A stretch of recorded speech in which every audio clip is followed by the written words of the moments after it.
Welcome back to Mike Drop Sports, and your Pittsburgh Steelers have made a trade here right before the regular season starts, and I think there is a possibility of maybe a couple more or one more maybe that could be coming down the pipe for your Pittsburgh Steelers. Kevin Dotson has been moved to the Los Angeles Rams, and the Pittsburgh Steelers receive a fourth round 2024 pick and a fifth round 2025 pick, and the Rams gain Kevin Dotson, a Steelers fifth round pick in 2024, and a sixth round pick in 2025. So the Steelers do offload the player Kevin Dotson and gain higher draft picks, which I feel is a fair deal, guys. I think this would be a very fair compensation package for the Pittsburgh Steelers for where Kevin Dotson sits right now in his career. I think the value and what the Steelers got are pretty damn comparable. So I don't think the Steelers missed on this trade. I think they kind of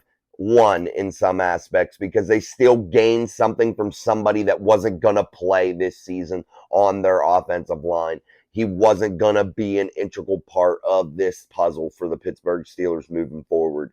So moving a guy like Dotson and gaining some higher draft capital, which you can find some good players in the fourth round, even the fifth round, you can find some players. So you're able to replenish your stock in the next year or the next year after that in the draft. So things like this seem to work out down the road. It just takes some time. You're not going to see the dividends paid directly in terms of another player coming to Pittsburgh or something like that. But the Steelers did exactly what they needed to do. Move a player that wasn't happy in Pittsburgh any longer due to his diminished role.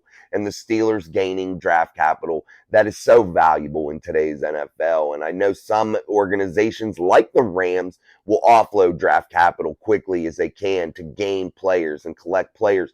However, I don't think that is the correct philosophy. I think you can win a Super Bowl quick like that by just overflowing the market there with your draft picks, gaining back a bunch of players. I think you can win a Super Bowl like that. Well, I don't think it always will work.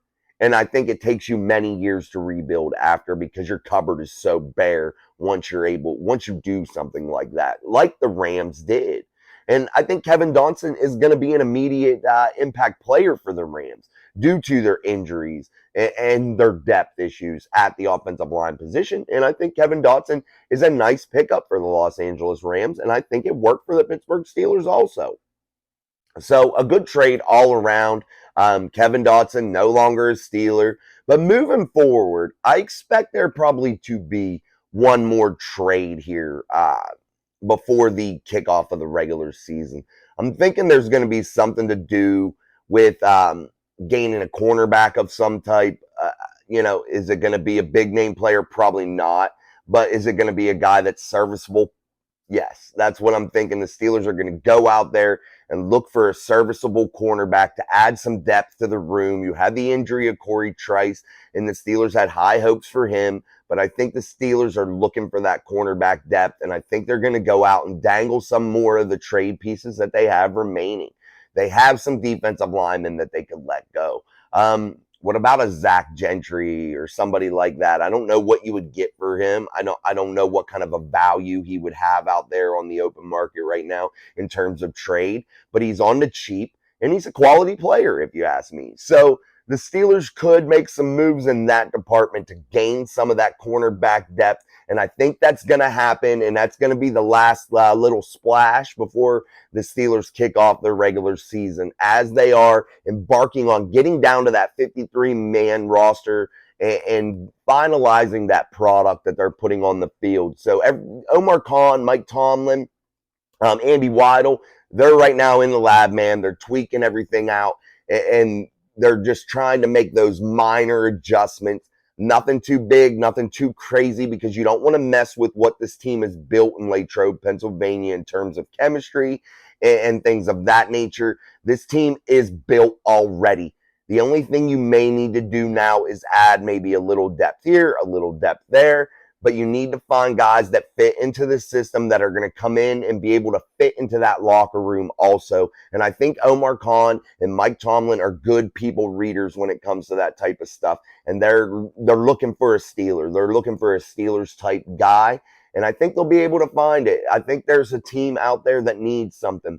and the Steelers may have what they need, or a team out there that's looking to rebuild and gain draft capital, and they'll take whatever player you want to give along with it just to be able to replenish their stocks for the draft. So there's many options out there right now. Well, not many, but a few options out there right now for the Pittsburgh Steelers to gain that depth that they need at the cornerback position, things of that nature. So watch out for some exciting things about to hit down here in Pittsburgh. And the start of the regular season is quickly falling upon us here, right about September 10th, 11th, something like that. We host the San Francisco 49ers.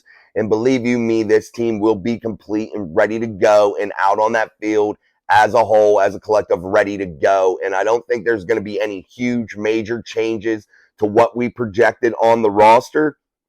But maybe that Kevin Dotson trade opens up the door for someone like Spencer Anderson, players of that nature, of that type. And that could be, what the Steelers do. That could be who they move toward, a Spencer Anderson, a young, versatile player.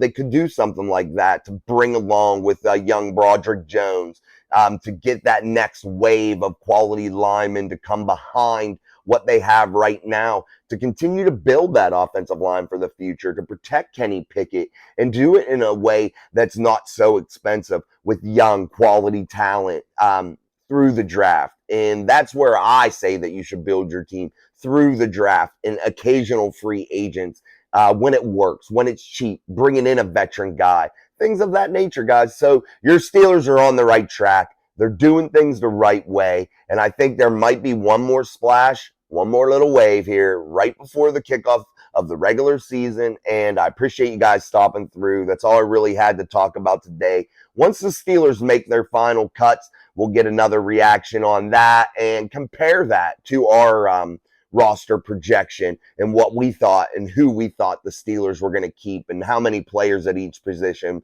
we thought they were going to keep, and see how accurate we were in terms of evaluating this football team. So until next time, guys, you're watching Mike Drop Sports, and I appreciate you stopping through.